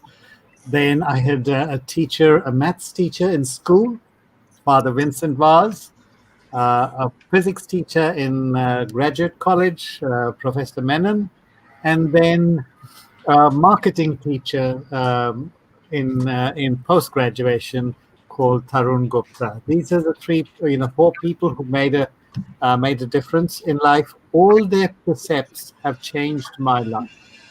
So I still follow them, and from each one of them, there's been, from mother, it has always been get up and go get it if you want it. From my maths teacher, it has been logic. From my physics teacher, always inquire again. And then from the marketing person, listen to people. From my marketing professor. So Wow. that's what sort of takes me to where I am. So I cannot forget these four people. Their contribution to my life is something I cannot I cannot put a value on. It has made my life. And Kit, who's your greatest mentor? I have a lot of mentors in life. I'm trying to learn from a lot of people. Right now, we are learning from Rakesh Ji and our team. Right. So it's always learning from me. It's not one mentor, but what I believe is that in life you need multiple coaches at a certain point of time, because you meet a lot of new people and you try to gain a lot of positive vibes from them. That's what I do. And whenever I found out some negativity or someone, I try to keep a distance. I don't know, it automatically happens, and I just don't gel well with that person. And if we talk about my journey with people, is that I met a lot of people who I'm not known. That started with Rakesh ji as well. We met, I think, like 5-7 times in like 10 years. But we have some kind of connection that Correct. happens just often like that. So it's more about how you greet and how you respect other, and how you get their communication back and all those stuff. And same goes with all of us, like Kim and Humera, Sharif. Really, we known each other since a while. I mean, I know Kim since almost like 2 years, and we haven't never met so far. But it's like a day to day family kind of a thing. Basically, if we don't see each other, it's like we are not having a complete day. So it's all about learning and sharing the gratitude and appreciating everyone and trying to be positive and all this stuff. But on top of that, I would like to know from Mera that we talk about joint family, especially in India and South Asia. And there is always a lingo what we use for Desis, that they have a different kind of setup in US, and they also live closely with their family members within the city and all those stuff. So how that structure is different from India? If you wanted to elaborate on that. Okay, the big difference is that I grew up in West Virginia. I had no family besides my parents and my sister anywhere within probably a 4-hour radius. So when you're in Hyderabad, like your uncle lived maybe down the street or even like 5-10 minutes away. But for me, like I wouldn't see any of my family. Maybe in America they were all spread out. Like I have family in San Francisco, Florida, Chicago. I'd only see them maybe even once every 3 years, something like that. And then we went to India when I was younger. We would go once every 3 years. So, I mean, that was the difference. Like my family actually became people who I could really relate to, were other non-resident Indians who lived in my hometown. And there were not many, maybe like at the time, maybe not even 20 families. So they became like my family. Like their kids are the ones who I used to hang out with, and we could relate to each other because we both had similar ethnic backgrounds. So that's what I would think would be the main difference of growing up in America versus growing up in India, where in India, like my cousins, their best friends are their cousins or, their relatives. So that's the difference. Wow, that is really cool because the community becomes the inspiration. But I'm going to ask him who inspired you the most to be who you are today, the balanced single mom, or you're a single mom, right? I am. So my dear ex is down the street, and we just finalized our divorce in March. That was 3 years long, and our son is 13 years old. So with regards to mentors or who inspired me most, it's kind of more along the line of what Ankit had said, because I believe in learning from everyone and everything. Some of my most significant mentors are from diverse backgrounds of all kinds. And one is a psychologist in Walnut Creek, whom I've known for 20 years. Another is a somatic experiencing therapist, whom I've known for 7 years. My Tai Chi group teacher is someone I've known for 30 years in New York City. It's just quite diverse. So I would say I have about 20 close mentors and others who are always informing me. What about you? I'll share mine. I want to ask Bill and then Humira, because we heard Bill tell his story about his mom, but I want to hear who was his mentor to who's kind of made him today. Bill, who is your greatest mentors? I would say that there are two. One was my high school, and he's still with us. His name is David Mazzara. He's actually out in California because I went to high school out in California. His name is David Mazzara. He was my speech and debate coach, and he caught me early on when I was a freshman, and saw that I had the potential to go either way, either sit here with you or sit in a jail cell, so to speak. And so he set me on the path. He was amazing, taught me logic, taught me speech debate, taught me everything I needed to know, because my father was not a presence in my life. So Dave kind of served me in that role. And then when I got to law school, the one person that fundamentally, I think, sharpened my outlook was my law school professor, Muhammad Isaiah Kenyatta. And he pushed me to think, and pushed me to think about things that weren't necessarily in a common zone that people would talk about. And he would ask uncomfortable questions. He also told me he was so much smarter than me every day that I got annoyed. But he was hilarious. And so I would say my mother, Pauline, then David Mazzara in high school, and then Muhammad Kenyatta in law school. And that's really formed how I go about approaching things, because I find it well-grounded, reasonable, and most importantly, humble. Wow. So it's amazing. And like you said, a father figure. Humira, who is the most impactful in your inspiration of who you are? Without a doubt, my father. He is a very intelligent person, but it's not just that. It's that I'm the closest in personality to him. Like, I'm just almost the exact person. My sister's totally opposite. She's like my mother. My mother's more, she's kind of shy. My dad's very outgoing and very he wants to be a part of the community. And the thing is that we get along. We have so much in similar similarities that we can get along awesome, but then we can also butt heads because we are so much alike. But he's given me like I said, the way your parents speak to you becomes your inner voice. And the greatest piece of advice that my dad gave me, that in any situation where I'm stressed or I'm just worried, he said, never lose faith in God. And so that's what always, whenever I get worried, I'm never lose faith in God, always have faith in God. That's the thing that just keeps in my head. And I know it's his voice is in my head, but he's also a psychiatrist. So he knows how to he knows how to understand people. He's a very good speaker. He used to be in the drama club in his medical school. He wanted to be a Bollywood actor, but then when his father passed, he took the more stable route and became a doctor. But he's a very good speaker, and he's very funny too. Growing up in our community, there weren't that many Indian families, but when we'd have Diwali celebrations, we would have little shows, and my dad always did these little skits where he imitated how all the heroes at the time performed in Bollywood songs. He even did a skit about how the heroines, they say heroine in India, how they perform, how they dance, how dance has evolved over time. So, I mean, he's just an all-rounded great person. I feel blessed that I've been able to not only spend my childhood with him, but a big portion of my adulthood with him too. Oh gosh, Humira, you made me laugh inside when you talked about your dad and how you're best friends, but because you're so alike, you would clash. And my dad and I were exactly the same way. In fact, I always related our work days together because we were partners in a business later in life. And I always related us to the dog and the wolf, the Warner Brothers cartoon. Morning Sam, morning Ralph. Right. And you had each other all day.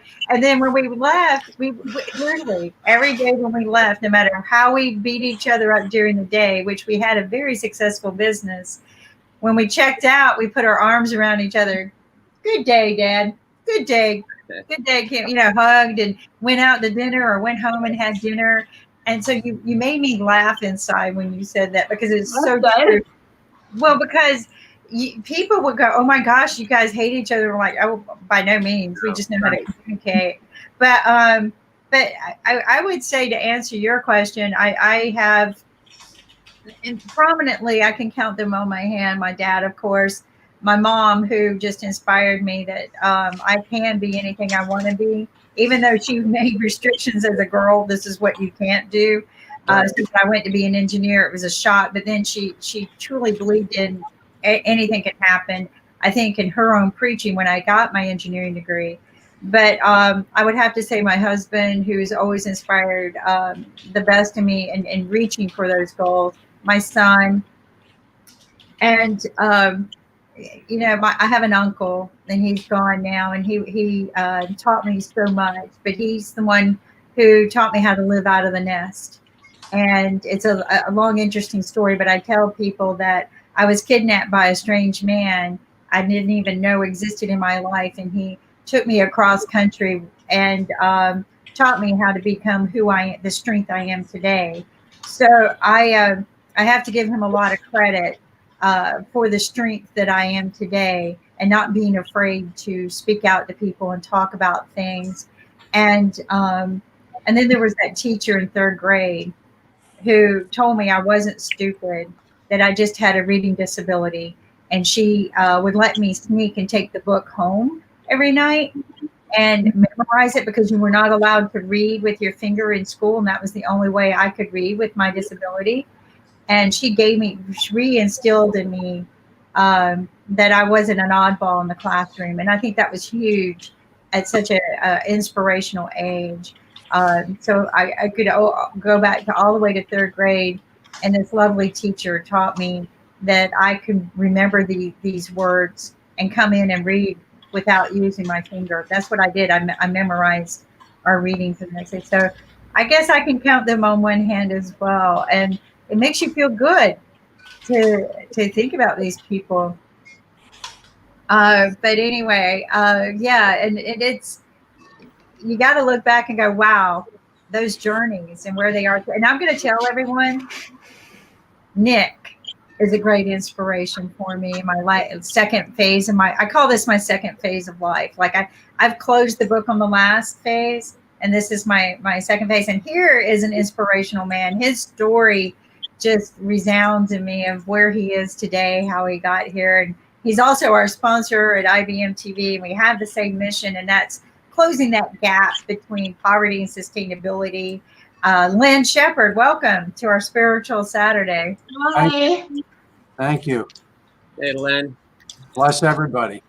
Thank you for having me here. So for those, there are a couple of new faces. And I won't say old faces because I'm the old guy here. So just faces I'm familiar with. Anyway, and then Ankit, my brother from another mother, same birthday. But anyway, so our family has a dollar store. We call it, it's an online dollar store. We call it family.dollarstore.com. But you don't have to remember that. That's the link on the internet. You can just go to IBM TV, click on the big green round button. If you happen to be colorblind, the ladies won't be, but they're about 12% of the men in the world are. So it's big and round. So you don't have to worry about whether it's green. And you don't have to worry about what the link is. Just push the button and you go right to the store. We are here because we're supporting Money Masters PBS. We love the mission. And as you know, Money Masters PBS owns IBM TV. The mission is to reduce the gap between poverty and financial sustainability by providing financial education that results in financial fitness. And that's what basically a lot of the programs here on IBM TV do. They help people. They help people in lots of aspects, because the spiritual aspect, you know, when you're right spiritually, I believe that you also understand how you have to manage your life, and managing your life, part of it is the financial management. So we have We have 4,300 items. We deliver right to your home. For orders of $25 or more, it's free. Of course, if you live in Bernathen, Pennsylvania, you have to go to the post office because there's no mail delivery here, but that's okay. I sort of enjoy seeing my neighbors. By the way, we're still at the moment 100% COVID free here in the community. Thank God. Yeah, and that's really great. It's just and it's not just our specific community, but actually in the whole area. And I think we have a group of people who really understand that you have to socially distance, wear masks. Although I just got back from playing tennis, and we agreed that we didn't have to wear our mask on the tennis court. So, but. So we have lots of items, and we do have masks. We have 50 masks per box for $25. And Bill, if we also have a $5 gift token program where people who sign up to become a customer immediately get $5 worth of gift tokens. So if you just buy the mask, it's only going to cost you $20. So how much is that per mask, Bill? 50 cents. No, 40 cents. Sorry, 40 cents. I love it. I love it. Now, so I miss Dr. Saggu today because he's my 5 and 5 man. Because if people sign up between now and the end of the month, we're going to give you another $5 worth of gift tokens. And so he always goes 5 and 5. So now, if you apply all 10 gift tokens, and you get gift tokens, by the way, every time you shop. But if you apply all 10, now it's going to cost you $15. And Bill, how much is that? Is that per mask? Per mask. That is 30 cents. There he goes. I knew Bill took math in law school. But we have great things. And by the way, and I just dropped it, but this packet, and we talk about this, we have a lot of CBD products on here. This extreme patch with lidocaine is going to get opened and used on my knee because unfortunately I strained my knee. It was the first time in 6 months I've hit a tennis ball. And so I didn't plant my foot properly. So that'll get used today, and they work, just so you know. And if Jim Mead were here today, he'd tell you they definitely work because when he plays chess with Sasha, he knows he's going to lose, and he just puts it on his head because he wants to reduce the pain. And of course, Kimberly's, or maybe it's Ankit, gone through all the CBD products. Actually, I'm a person who has a little bit of trouble sleeping, and there's one CBD product that I'm ordering today that's a help. But Kimberly, if you're running this, you got to go to the page. And you know what the page is? Minions? It's the Minion page. Of course. Do we have a new Minion? Do we do? I don't know. Well, maybe we do. I want Minion mask. We need to get Minion mask. You do need to get Minion mask. I'll talk to. Oh, there you go. There's my babies. Yeah, there your baby. Join the club. Yeah, because. Where's Mark? I missed Mark today. He Mark and a break. Mark and Jim. Yeah, I mean, Mark and Jim, people got to take a break. That's what we're talking about on Spiritual Saturday. Sometimes you just need to take a break and reboot and take a breath. We're all kind of under a lot of stress nowadays, and you just need to reboot. But Minions make you laugh, and that's one of the reasons why we have the Minion Club. Everyone, if you don't know about it, we all have them. They're good quality napkins too. That's one thing I like about this dollar store is they have a lot of quality items. It's just inexpensive to shop. And you look at inexpensive to shop because, you're not having to go to the store. You're not spending gas. You're not wasting time. Time is money. And it's decorated on the back too. But it's the good quality. I can't keep them around. They get used up in the house. I'm constantly having to go get a new pack. But if you're ordering online, you're saving yourself a lot of time. And again, lots of great products. And if you know somebody who needs something, right? You have a grandparent or a parent who's living alone somewhere, because we're all kind of distanced from other people, send them a package. There's nothing greater than receiving a really cool package in the mail. It's better than those voting cards that we're getting, right? But what fun it is to receive a package in the mail and open it up and all kinds of goodies inside. And I've noted something. You guys have got Oreo cookies now. Oreo cookies. Beef jerky, mashed potatoes. I mean, my gosh. I mean, I think we had Oreo cookies. Unfortunately, you know that Mark is the cookie monster. And therefore, it's likely that we're out of cookies at this point just because of Mark. But no, I know. Actually, Lynn, just to pick up where Kimberly paused, because of all of these events going around, particularly out in California, Jim. Lynn, please tell us about.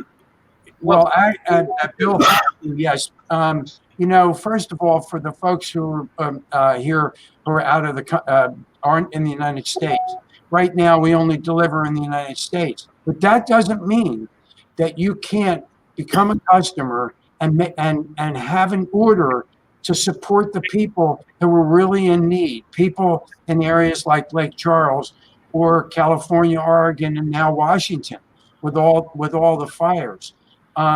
It's interesting. You can find just some sort of an organization that's there to help the people who are in need in these areas, get their address and call them and say, I'm shipping some stuff from the online dollar store that's going to come to you. Please distribute it to the people. And what a great thing.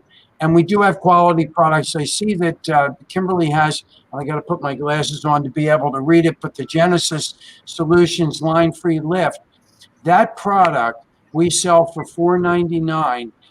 At Amazon, they sell it for $67, identical product, 12 milliliters. I'm sorry? I just said, wow.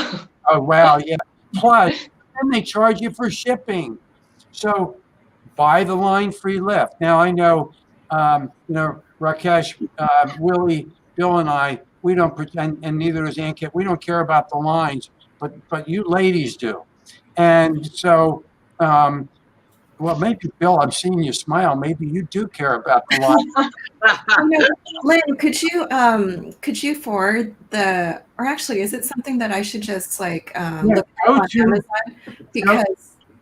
Because what you just said is profound, and there's a lot of media regarding people being upset about the usury with regards to Amazon. And if we can just post something and spread it about how you're available, you're making available this product and other products probably. So where should we post that? I mean, I can post it on my Facebook page, but yeah, that'd be great. Okay. But look, there's just so much, 4,300 items. I thought Mark was actually going to get to the end, and then he fooled me and said we only got around 2,300 or 2,400 items. So we may not put any new items on for a while until he gets close to 4,300 items, and then we're just going to keep adding, so he'll never get to the end. But look, anybody anywhere in the world can have can have an account. Anybody will get if you become a customer, you're going to get your gift tokens. The most important thing, we're giving 100% of our profit to Money Masters PBS through the end of the month of September. 100%. Now it's normally 50, but we are giving 100%. So shop now, please, because we really want to help Money Masters PBS and the mission to provide financial education and financial fitness. Now, go ahead, Bill. No, and you can tell them where to go, either to the IBM TV and the big button. Well, I know, but I hate that expression, Bill, of telling people where to go. Oh. It's, you know, it's just, sorry, Bill. It's you know, Jim is not here today, Bill. So I have to pick on somebody. No, I understand. I'm fine. You're right. Anyway, Okay, so Yeah. here we go, guys. click Did on you the. It's green. It's green because I'm not colorblind. But click on the big brown button and can you do that, Kimberly? Click on the shop the dollar store. I did, but my problem is my computer doesn't just jump to that. It does, but you don't see it change on the screen. I'll get that changed. It But comes the up. thing is that you know, it's that easy. It does go straight to the dollar store. When you click on the green button, for whatever reason, it won't do it on my screen. But all of these great, wonderful things, all name brand items. Even if, say, you have know somebody who's having a baby, look at all these name brand items. You can pack up a box, have it sent to them. You know, spend $25, it's shipped for free. Even buy some gift tokens and throw in there for them to shop for. Also, I'm a big proponent on the fact that all the college students can shop and have the package delivered to their dorm. They don't have to go out and shop for these essentials, and you can save your favorites. So when you go on there, you can save your favorites, make it easy for reordering.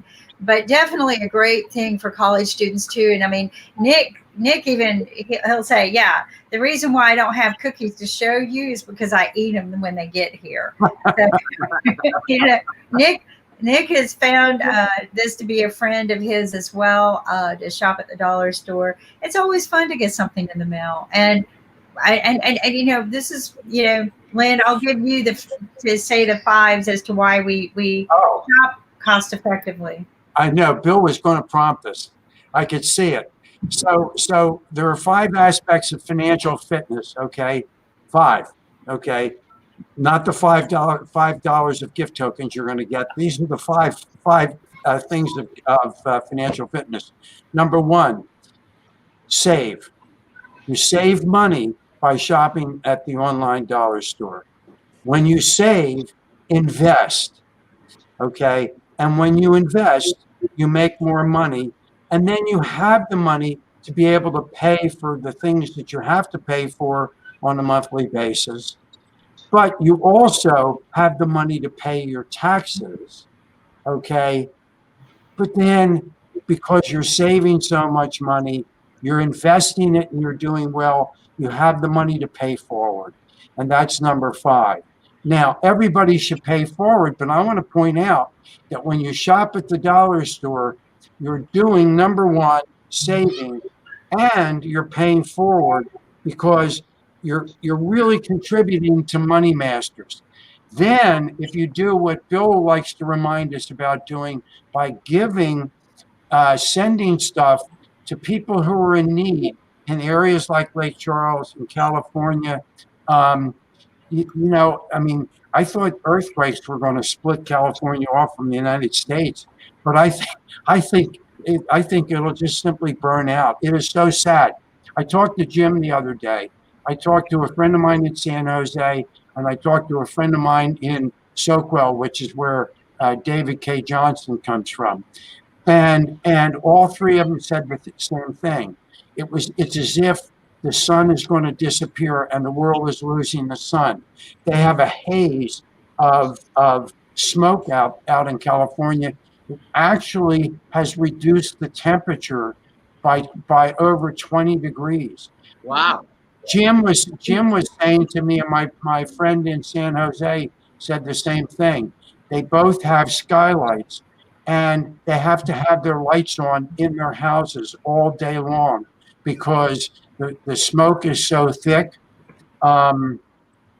Yes, I'm in Northern California right now, right by SoCal in San Jose, and we've had dinner time at, I think, sleeping time at 5 because it's so Wow. dark, and it should be at Wow. 8. So we have to turn on our heaters at nighttime. Yeah, it's amazing. I mean, my friend sent a picture of a bridge from I guess I can't remember what the name. It wasn't the Golden Gate we originally thought it was. I should have known the difference. Babe, But I'm sorry. the Bay Bridge. No. It wasn't in San Francisco. I have to. I'll tell you. Oh, it's Oroville, and that bridge. If you looked at the picture, right across the whole back of the bridge was just on the far side was a flame. I mean, it is. Yeah, red like all day long. Instead of a yellow sun or a whiter sun, it's just red. It red. Yeah, that's what they all say. So find an organization that's supporting the people in California. I mean, how many displaced people are there in California right now? I know. I was going to say that. Listen, at least 10% of the population of the state of Oregon. Yeah. Is under orders to evacuate and or have suffered losses. I can't imagine. I haven't seen any reports in California, but Jung Wei, I mean, I don't know. Yeah, so around here, I don't know what the numbers are because I limit my news intake. I need to look it up, but that's a great question. And a lot of our friends have re-evacuated for the third time. They're coming in and out of their homes. A lot of the homes have burned. So if they have their home that survived, they're having to remodel it. Luckily, where we are, so I live in a very small town that's on a peninsula that juts into the Pacific. And so the towns that surround us within 15 minutes and beyond, including Salinas and Santa Cruz and Big Sur and then San Jose, those are in flames in many, many different areas constantly for the past month and a half. Yeah, the Santa Cruz Mountains, which are just south of where you are, I guess. It's north.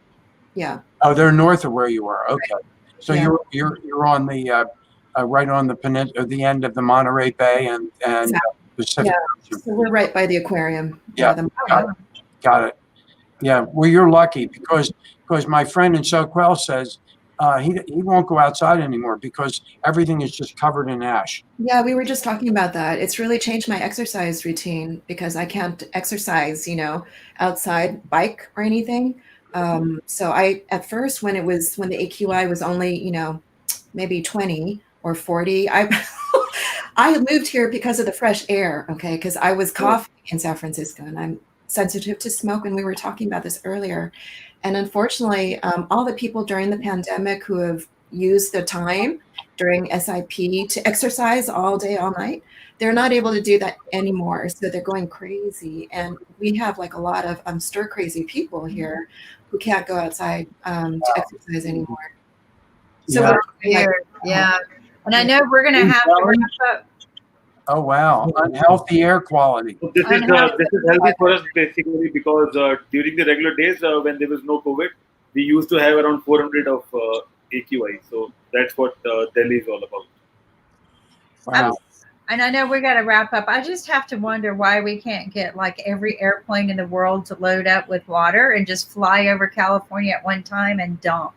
I mean, I know that there are certain planes that carry water, but I'm sure we can rig something and just all airplanes just dump water on California and some. There's got to be something. The other thing is the contrails, and we have a problem with air traffic here, not only here but in many places in the world. So when we had some issues with regards to the pandemic and they couldn't fly, we noticed that birds were singing and we could actually go outside and enjoy nature more. Yeah, I know. Water is a huge issue in California and elsewhere.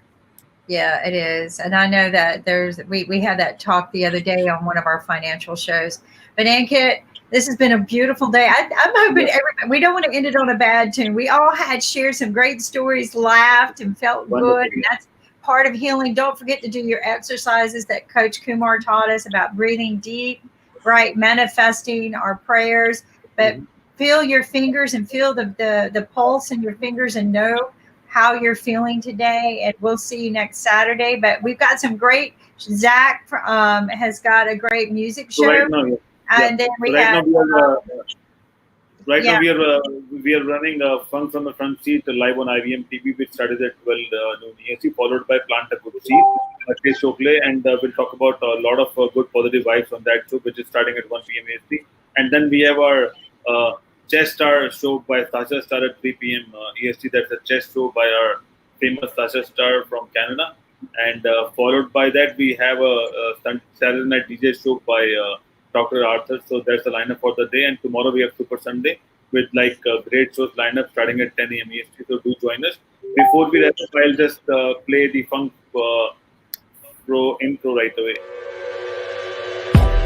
You know, the funk don't always give you what you want, but it'll give you what you need. You know what I'm saying? We never left. Yo, we back. NHFA in your face. Bringing you something good to your ear hole, y'all. Check it out. It's our time to shine. It's our time to grind. It's the phone. So that's the show is live right now on IBM TV, and thank you for joining us today, and we'll see you tomorrow on Super Sunday, and do join us on IBM TV. Have a good weekend, and stay blessed. Take care. Bye. Thank you.